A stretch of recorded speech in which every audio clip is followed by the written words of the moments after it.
రెండోసారి కూడా నేనే సీఎం అవుతా.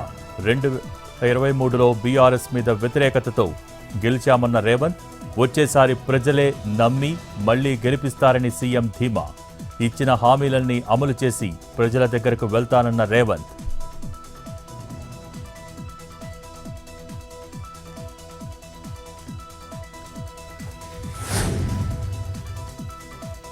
చివరి రక్తపు బొట్టు వరకు ప్రజాసేవే లక్ష్యం. స్వర్ణాంధ్ర సాధనే ధ్యేయమన్న చంద్రబాబు.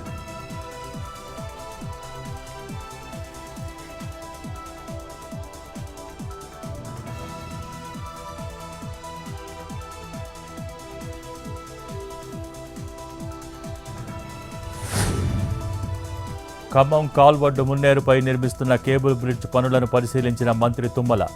నిర్ణీత సమయంలో రోడ్ల నిర్మాణాలు పూర్తి చేయాలని అధికారులకు ఆదేశం. సుమారు 180 కోట్లతో తీగల వంతెన నిర్మాణం చేపట్టామన్న తుమ్మల నాగేశ్వరరావు.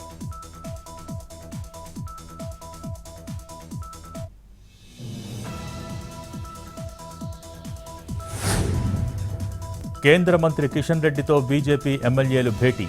అసెంబ్లీలో అనుసరించాల్సిన వ్యూహంపై ఎమ్మెల్యేలకు దిశానిర్దేశం. ప్రజా సమస్యలపై ప్రభుత్వాన్ని నిలదీయండని కిషన్ రెడ్డి సూచన.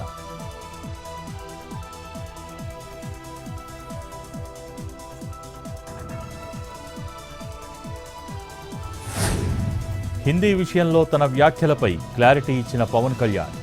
భాషగా హిందీని తానెప్పుడూ వ్యతిరేకించలేదని ట్వీట్. హిందీని తప్పనిసరి చేయటాన్ని మాత్రమే వ్యతిరేకించానని వివరణ. రాజకీయాల కోసం ఎన్ఈపీ 2020ని తప్పుబట్టద్దని పవన్ హితవు.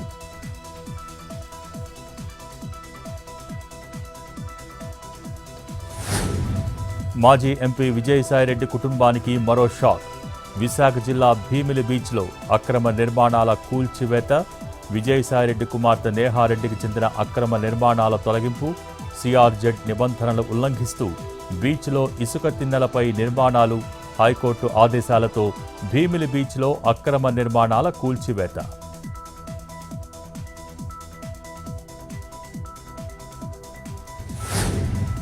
గుంటూరు మేయర్ కావటి మనోహర్ నాయుడు రాజీనామా. కూటమి ప్రభుత్వం వచ్చాక అనేక అవమానాలు ఎదుర్కొన్నానని ఆవేదన. మేయర్కు ఇవ్వాల్సిన మినిమం ప్రోటోకాల్ కూడా తీసేశారని ఆరోపణ.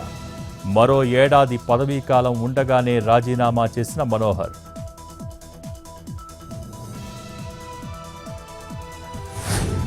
కొత్తగూడెం జిల్లా పోలీస్ హెడ్ క్వార్టర్స్లో లొంగుబాటు కార్యక్రమం. ఐజీ ఎదుట లొంగిపోయిన 64 మంది మిలిటెంట్లు. మావోయిస్టులు మాయమాటలు చెప్పి తమ వైపునకు లాక్కున్నారన్న చంద్రశేఖర్.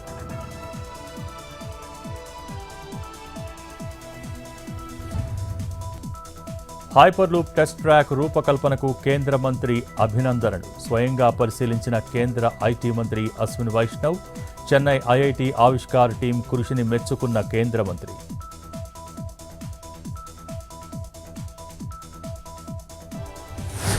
తెలుగు రాష్ట్రాల్లో మండుతున్న ఎండలు. చాలా ప్రాంతాలలో 40 డిగ్రీలు దాటిన ఉష్ణోగ్రతలు. పెద్ద దోర్నాలలో అత్యధికంగా 42.4 డిగ్రీల టెంపరేచర్.